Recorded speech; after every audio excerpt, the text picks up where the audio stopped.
Hey everybody, today we're going to get into Chapter 2 in our QuickBooks tutorial textbook. So if you want to open up there, follow along with what you're going to go through. And I'm just going to give you a brief overview of the different items covered in the chapter.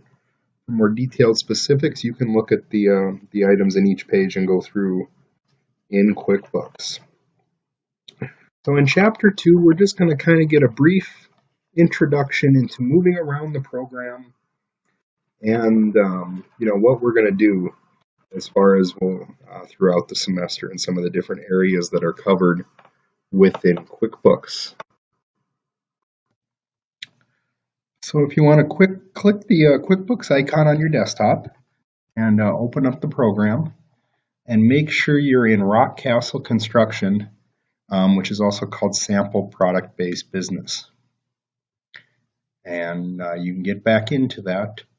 Once you have your backups loaded, if you go to File, Open Previous Company, and then all the backups should show up on the list. And you just click on the one you want to get into.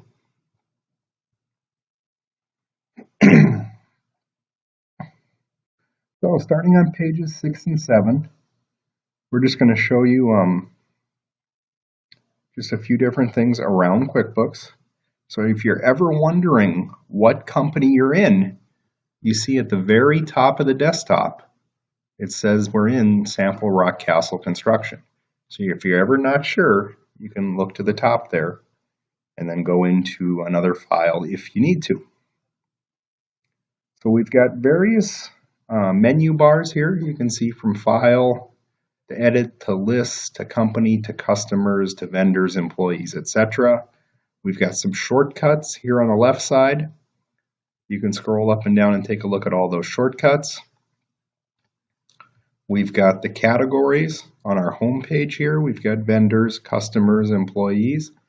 Those will correspond to some of the different shortcut buttons and correspond to the items on the file menu of bar up here. So we've got, essentially 3 different ways to get into a lot of the things that we're going to be using over the course of the rest of the semester.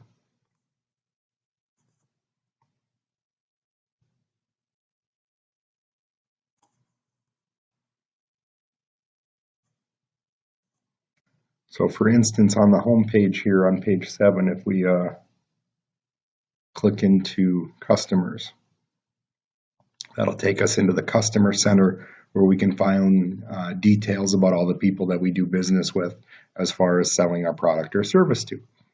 But if we ever want to get back to that home page, that main area of navigation that we were just on, we can click home right here under the shortcuts. And that'll take us right back to that main starting place, which we're going to use for lots of different things. So you can do a little more practice there on the bottom of page 7 and top of page 8 at moving back and forth between the different areas and the home page. So if you click on home, it'll always take us back right here. We can also take a look at our specific vendors. So now we're going to look at maintenance stuff starting on the bottom of page 8. So on the bottom of page 8, it wants us to find our vendors button on our home page. So you can see vendors up here. Now, if I click on that, that will take me to the vendor center, which is similar to the customer center. Now this is everybody that we're buying products and services from. And you can see, we see the default information to a chain limited. Their details and different transactions that we've done with them. We'll get into those in more detail throughout the semester. But it wants us to find vendor Hamlin Metal. And right now you can see everybody's in alphabetical order. So if we want to look for a specific vendor, we just scroll down the list and we would find Hamlin Metal right here. And we double click on Hamlin Metal and that'll open up all the details that we saw up above. So here's where we can keep track of their information, their addresses, phone numbers, fax numbers, email, etc.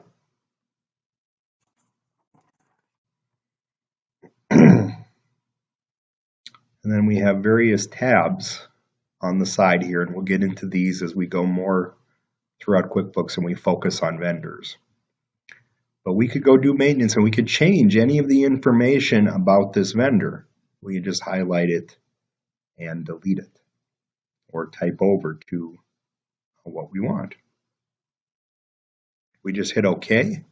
That would take us back to the vendor center. If you look at above the vendors tab here, you see we got an option for new vendor. So if I click new vendor, and then we could type in one, or we could type in a whole bunch if we were starting from scratch and adding in lots of information. So for instance, if I just click on new vendor, you see I'll open up a blank window of what we just looked at with Hamlin Metal. And you see where we would be able to type in whatever we wanted of the details for that specific company.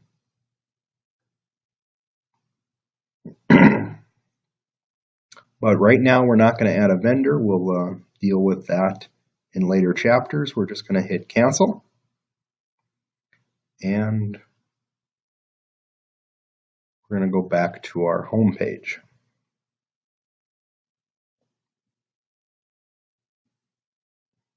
So we've got all kinds of different icons.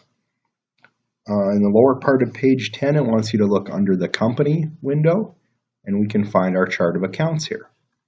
We click on chart of accounts. This will be all the accounts in our general ledger. So for instance, in your flowchart book, throughout the practice set, in the back of it, you had all the accounts that were part of our general ledger. You had cash, you had accounts receivable, you had accounts payable, you had common stock, you had various other liability asset accounts, whatever regarding our accounting equation.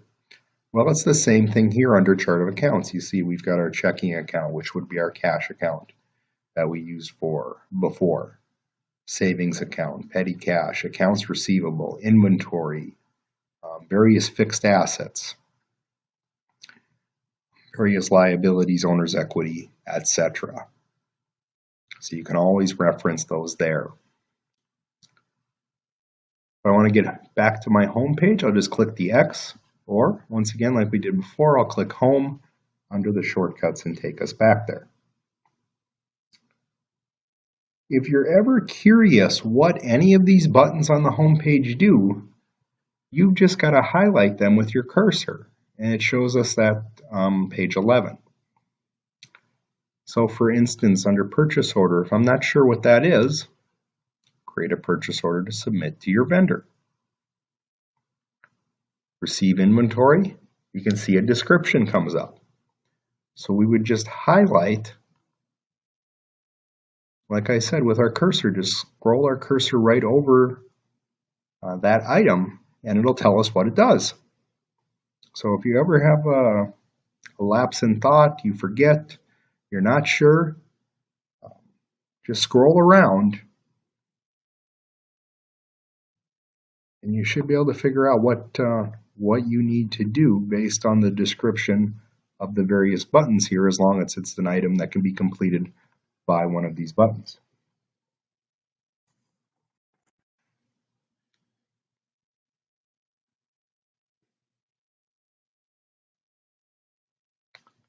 So let's practice using some of these windows here. So for example, on the bottom of page 12, it wants us to go into the Create Invoices button. So if we come here to Create Invoices on the home page, you can see we can click it, and that's going to open up an invoice. See, if you remember from the practice set, our invoices are how we charge our customers for purchasing our products or services.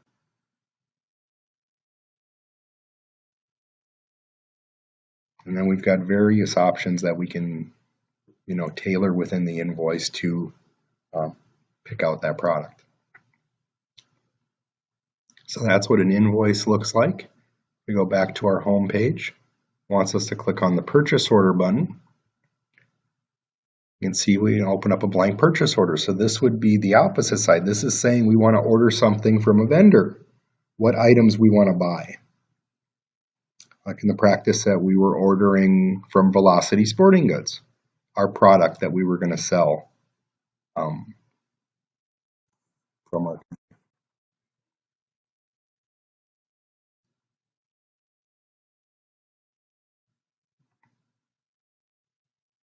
So that's one way to open up the purchase orders there.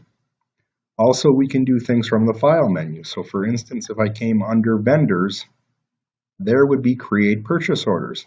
So that's going to get us into the same window that the button did here.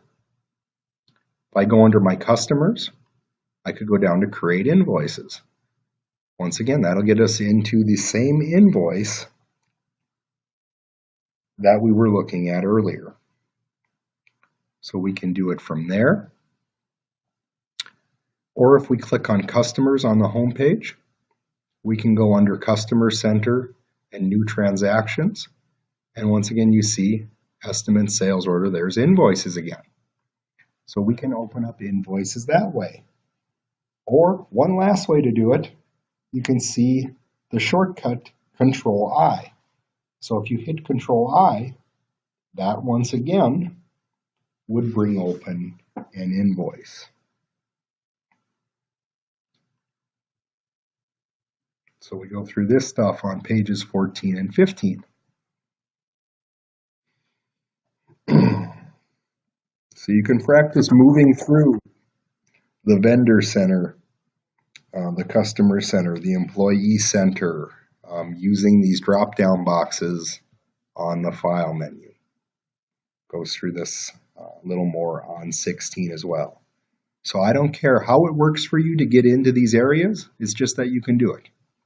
So however you want to remember to go into an invoice, whether it be from the customer center, from the home page, by the shortcut, or from the file menu here, however you do it. It does not matter to me, just that you can carry it out.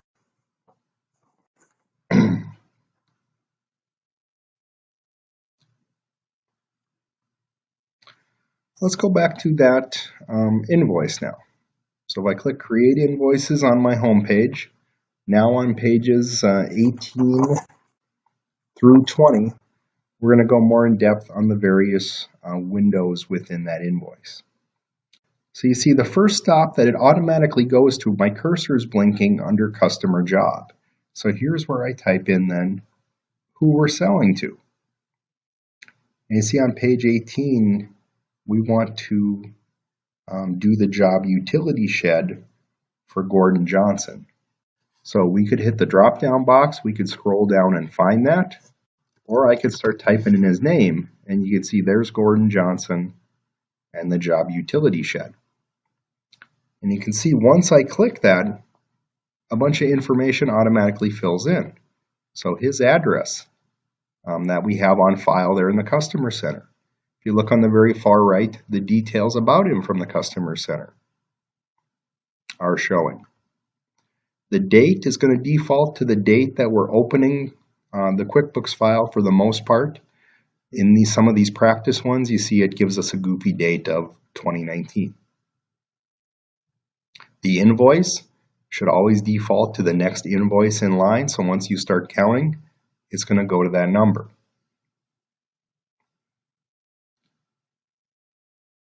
So we've got these different boxes that all this information is entered in. So when they all have descriptions, date, invoice, bill to, ship to, credit terms, due date, of all the things that are necessary for tracking that sale. And you can just click into those items, or you can tab around and tab through those items. Either way works, whatever you want to use.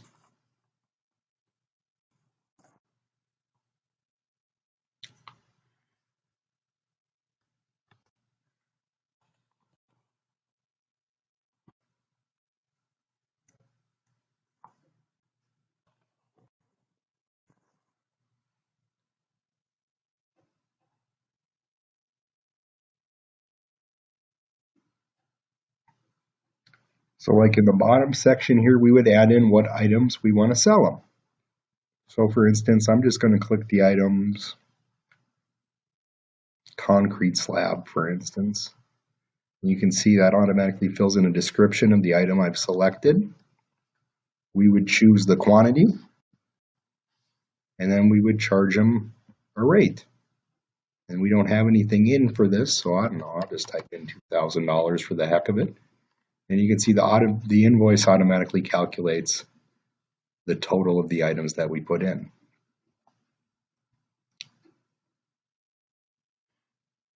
What if I went up to the top here and I deleted Gordon Johnson? It wasn't going to be for him anymore. Well, you see all the information deletes from the right side. We don't have a customer center selected. If I hit save and close, it's not going to let me do this. So QuickBooks is going to have various internal controls to stop us from doing things that we shouldn't, just like the internal controls that we had set up in our flowcharts. This one, we can't save an invoice without a customer.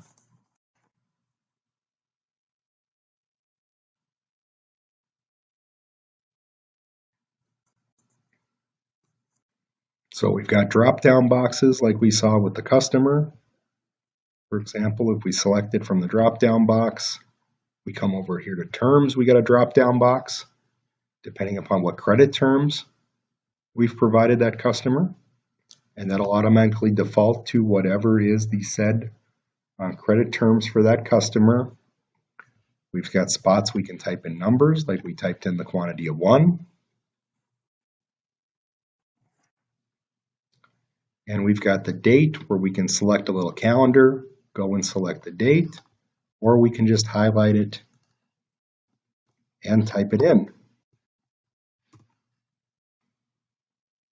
Once again, any way works. I don't really care how you get it done, just get it done. And if you look on page 23, you can see there's all kinds of different ways that you can enter in the date. You can play around with the text boxes and entering things in there on the bottom of page 23.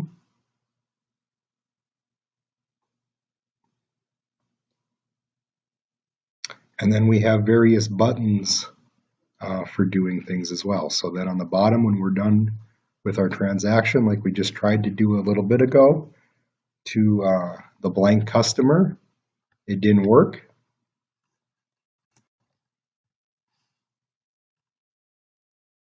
And you can kind of play around with it. Wants you to do some stuff for Dave Duncan. You can continue doing some more practice there. So we would use the buttons to move on to the next transaction. So if I hit save and close, for example, that sale that I just made would be saved in there. If I wanted to see it, I could click create invoices. I could go up here above find, hit the back button, and you see I just went back to the most recent invoice that I made.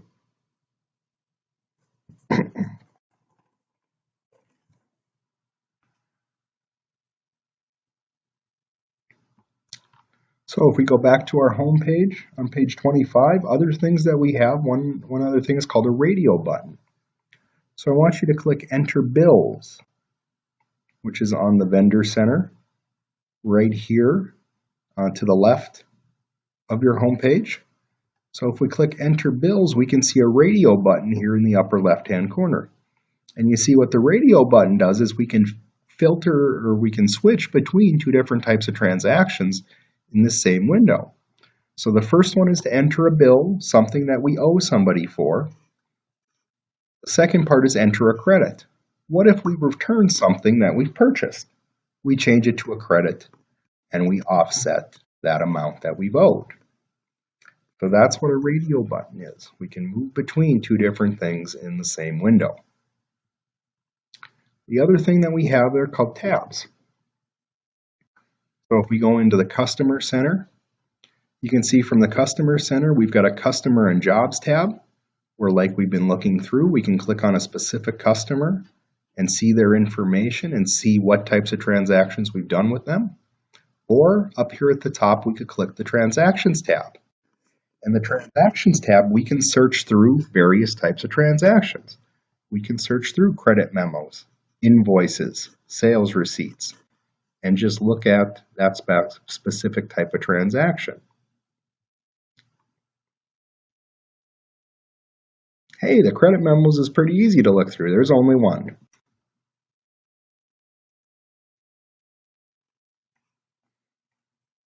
So we may have different tabs that have different types of information within them.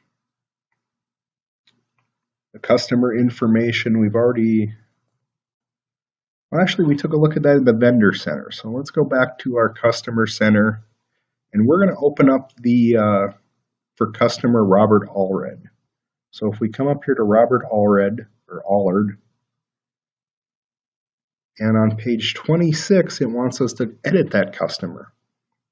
Well, we've got a couple different ways how we can get this customer window open. We can right click.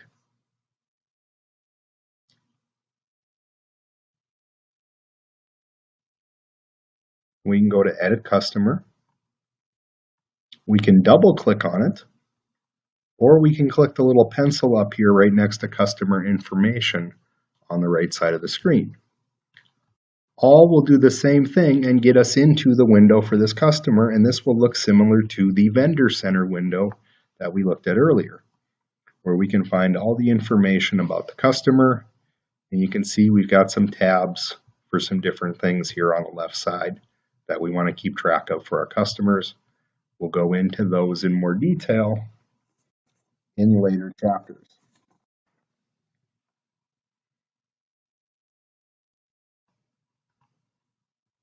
I'll just hit cancel to go back out and go to my home page.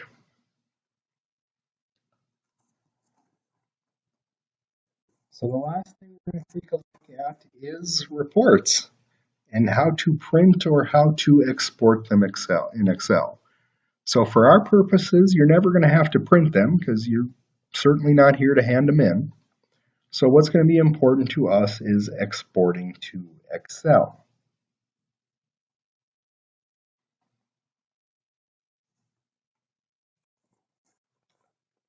So let's just run an easy report here. So if you go into Reports up here on the File menu, Company and Financial, Profit and Loss Standard. So this is going to be the basic income statement for a company. So it'll tell us, hey, how much money have we made for this time period? And you can see it's going to default to what we're currently in. So it's defaulting to this month to date. So we're looking at the first half of December from 2019.